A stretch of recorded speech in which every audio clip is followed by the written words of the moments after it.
ಪೂಜ್ಯರಿಗೂ ನನ್ನ ಸಾಷ್ಟಾಂಗ ನಮಸ್ಕಾರಗಳನ್ನು ತಿಳಿಸುತ್ತಾ, ವೇದಿಕೆ ಮೇಲೆ ಆಸೀನರಾದ ಎಲ್ಲ ಗಣ್ಯಮಾನ್ಯರೇ ಹಾಗೂ ಇಲ್ಲಿ ನೆರೆದಿರ್ತಕ್ಕಂಥ ಎಲ್ಲ ಭಕ್ತ ವೃಂದರಿಗೂ ನನ್ನ ನಮಸ್ಕಾರ. ನಮ್ಮ ಭಾರತೀಯ ಸಂಸ್ಕೃತಿ ತುಂಬ ಶ್ರೀಮಂತವಾದುದು ಅನ್ನೋದಕ್ಕೆ ಇಲ್ಲಿ ನೀವೆಲ್ಲ ಸೇರಿದ್ದು ಒಂದು ಉದಾಹರಣೆ ಅಂತ ಹೇಳಕ್ಕೆ ಇಷ್ಟಪಡ್ತೀನಿ.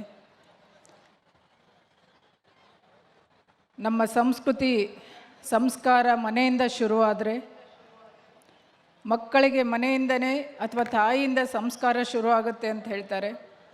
ಇಡೀ ಸಮಾಜಕ್ಕೆ ಸಂಸ್ಕಾರವನ್ನು ಕೊಡ್ತಕ್ಕಂಥದ್ದು ಇಂಥ ಮಠಗಳು. ಮಕ್ಕಳನ್ನು ಶೈಕ್ಷಣಿಕವಾಗಿ ಮುಂದುವರಿಯಲು ಮಠಗಳ ಪಾತ್ರ ಬಹಳ ಇದೆ. ಎಷ್ಟೋ ಜನಗಳು ಮಠದಿಂದನೇ ತಮ್ಮ ಉಚಿತವಾಗಿ ಶಿಕ್ಷಣವನ್ನು ಪಡೆದುಕೊಂಡು ಸಮಾಜದಲ್ಲಿ ಸಂಸ್ಕಾರಯುಕ್ತವಾದ ಪ್ರಜೆಗಳಾಗಿದ್ದಾರೆ. ಸುಮಾರು ಜನ ಈ ಅಧಿಕಾರಿಗಳಲ್ಲಿ ನಮ್ಮ DC ಅವರು ಒಬ್ಬರು ಅಂತ ಹೇಳಕ್ಕೆ ಇಷ್ಟಪಡ್ತೀನಿ.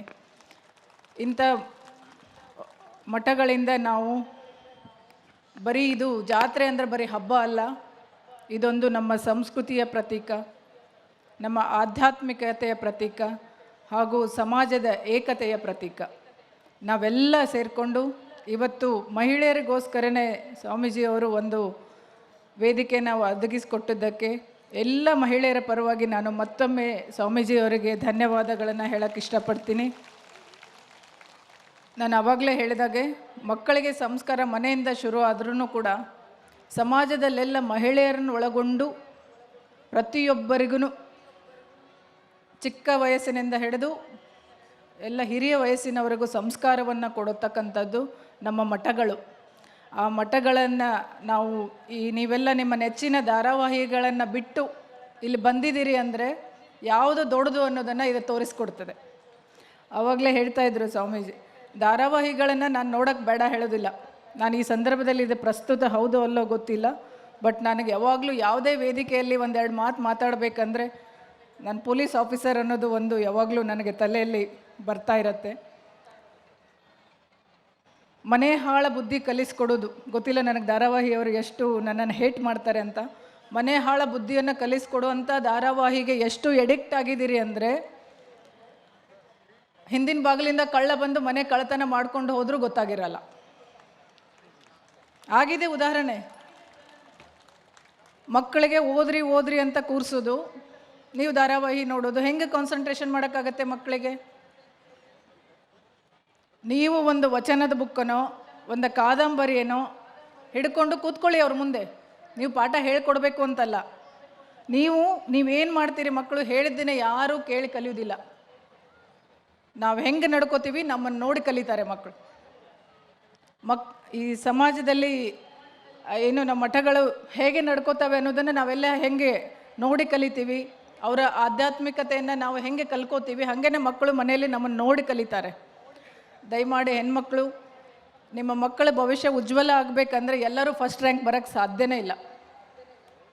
ಎಲ್ಲರೂ ಇಂಗ್ಲೀಷ್ ಮೀಡಿಯಮಲ್ಲಿ ಓದಿದ ತಕ್ಷಣ ಏನೋ ಆಗಿಬಿಡ್ತಾರೆ ಅನ್ನೋದನ್ನು ತಪ್ಪು. ಗ್ರಾಮೀಣ ಭಾಷೆಯಲ್ಲಿ ನಮ್ಮ ಮಾತೃಭಾಷೆಯಲ್ಲಿ ಕಲಿತು ಏನೂ ಆಗಕ್ಕೆ ಸಾಧ್ಯ ಇದೆ. ಹಳ್ಳಿನಲ್ಲೇ ಕಾನ್ವೆಂಟ್ ಸ್ಕೂಲಲ್ಲಿ ಡಿಸ್ಟ್ರಿಕ್ಟ್ ಇಂಥ ಪ್ಲೇಸಲ್ಲಿ ಓದಿದವ್ರು ಮಾತ್ರ ಮುಂದೆ ಬರ್ತಾರೆ ಅಂತಲ್ಲ. ಕನ್ನಡ ಮೀಡಿಯಮ್ದಲ್ಲೇ ಮಾಡ್ಬೋದು, ಅಭ್ಯಾಸ ಮಾಡಿ ಕನ್ನಡದಲ್ಲೇ ಸಾಧನೆ ಮಾಡೋಕ್ಕಾಗತ್ತೆ. ಅದನ್ನು ನೀವು ಎಕ್ಸಾಂಪಲ್ ಕೊಡಬೇಕು ಮಕ್ಕಳಿಗೆ. ಕಂಪೇರ್ ಮಾಡಬೇಡಿ ಯಾವತ್ತು, ಅವನಷ್ಟು ಮಾರ್ಕ್ಸ್ ತೊಗೊಂಡೆ ನೀನು ಯಾಕೆ ತೊಗೊಂಡಿಲ್ಲ ಅಂತ. ನಾನು ರೀಸೆಂಟಾಗಿ ನನ್ನ ಮಕ್ಕಳ ಸ್ಕೂಲಿಗೆ ಪೇರೆಂಟ್ಸ್ ಮೀಟಿಂಗ್ ಹೋಗಿದ್ದೆ. ಯೂಶ್ವಲಿ ಹೋಗೋದಿಲ್ಲ ನಾನು, ಬಟ್ ನನ್ನ ಮಗಳು ಈ ಸಲ ನೀನು ಬರಲೇಬೇಕು ಅಂತ. ಸೊ ನಾನು ಆಫೀಸ್ ಅವರ್ಸ್ ಸ್ವಲ್ಪ ಟೈಮ್ ಮಾಡ್ಕೊಂಡು ಹೋಗಿದ್ದೆ. ಅಲ್ಲಿ ಪೇರೆಂಟ್ಸು ಟೀಚರ್ಸಿಗೆ ಕೇಳುವಂಥ ಪ್ರಶ್ನೆಗಳನ್ನು ಕೇಳಿ ನನಗೆ ನಿಜವಾಗ್ಲೂ ಭಯ ಆಗಿಬಿಡ್ತು.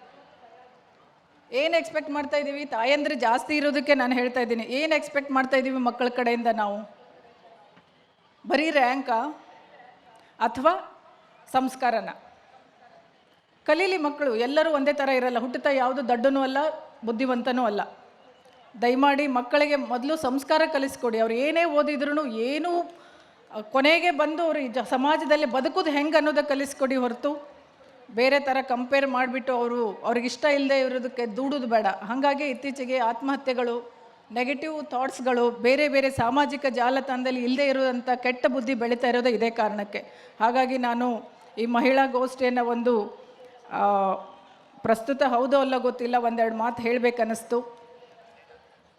ಹೆಣ್ಮಕ್ಳಿಗೆ ನಂಗೆ ಅಜ್ಜಾರು ಹೇಳಿದರು, ಸ್ವಲ್ಪ ಹೇಳಿಬಿಡಿ ಅವರ ಆಭರಣಗಳ ಬಗ್ಗೆ ಸ್ವಲ್ಪ ಇದಿರಲಿ ಅಂತ. ನಾನು ಆರ್ಗನೈಸರ್ಸಿಗೆ ಡೇ 1ಇಂದನೇ ಹೇಳ್ತಾ ಇದ್ದೆ, ಶುರು ಆಗುವಾಗ ಮುಗಿದ ಮೇಲೆ ಹೆಣ್ಣುಮಕ್ಕಳಿಗೆ ತಮ್ಮ ಆಭರಣಗಳನ್ನು ಕೇರ್ಫುಲ್ಲಾಗಿ ಏನು ಹೇಳ್ತೀರಿ, ನಮ್ಮ ಸೇಫ್ಟಿಯಲ್ಲಿ ನಾವು ಹೋಗಬೇಕು. ಅದು ಬಂಗಾರ ಅಂದರೆ ಅಥವಾ ಆಭರಣ ಅಂದರೆ ನಮಗೆಲ್ಲ ರಕ್ತದಲ್ಲೇ ಬಂದಿರುತ್ತೆ ಅನಿಸುತ್ತೆ. ಇವತ್ತು ಫಸ್ಟ್ ಟೈಮ್ ನಾನು ಹಾಕೊಂಡ್ಬಂದಿದ್ದೀನಿ. ನೀವು ಹೋಗುವಾಗ ಯಾವುದೇ ಅಹಿತಕರ ಘಟನೆ ಆಗದೇ ಇರೋ ಥರ, ನೀವು ಈಗ ಮನೆಗೆ ಕೀಲಿ ಹಾಕಿ ಬಂದಿರ್ತೀರಿ, ಏನು ಇಟ್ಟಿದ್ದೀರಿ, ಎಲ್ಲಿಟ್ಟಿದ್ದೀರಿ, ಸೇಫಾಗಿ ಇದೆಯಾ ಇಲ್ಲವಾ ಅನ್ನೋದ್ರ ಬಗ್ಗೆ, ಹಿಂದಿನ ಬಾಗಿಲು ಸ್ವಲ್ಪ ಗಟ್ಟಿಯಾಗಿರೋದ್ರ ಬಗ್ಗೆ, ಕೋಟಿಗಂಟ್ಲೆ ಮನೆ ಕಟ್ತೀರಿ, ಜಾಡಿಸಿ ಒದ್ರೆ ಮುರಿದು ಹೋಗುತ್ತಂಥ ಬಾಗಿಲ ಹಿಂದೆ ಹಚ್ತೀರಿ, ಜಸ್ಟ್ ಒಂದು ಬೋಲ್ಟ್ ಹಾಕಿಬಿಡ್ತೀರಿ. ಅವನ್ನೆಲ್ಲನೂ ಸೇಫ್ಟಿ ತೊಗೊಂಡು ನೀವೆಲ್ಲ ಸೇಫ್ ಆಗಿರಿ ಅಂತ ನಾನು ಈ ಸಂದರ್ಭದಲ್ಲಿ ಆಶಿಸ್ತಾ, ಈ ನನಗೆ ಅವಕಾಶ ಮಾಡಿಕೊಟ್ಟಿದ್ದಕ್ಕೆ ಪೂಜ್ಯ ಸ್ವಾಮೀಜಿಯವರಿಗೆ ಮತ್ತೆಲ್ಲರಿಗೂ ಧನ್ಯವಾದ ತಿಳಿಸ್ತೀನಿ. ಎಲ್ರಿಗೂ ನಮಸ್ಕಾರ.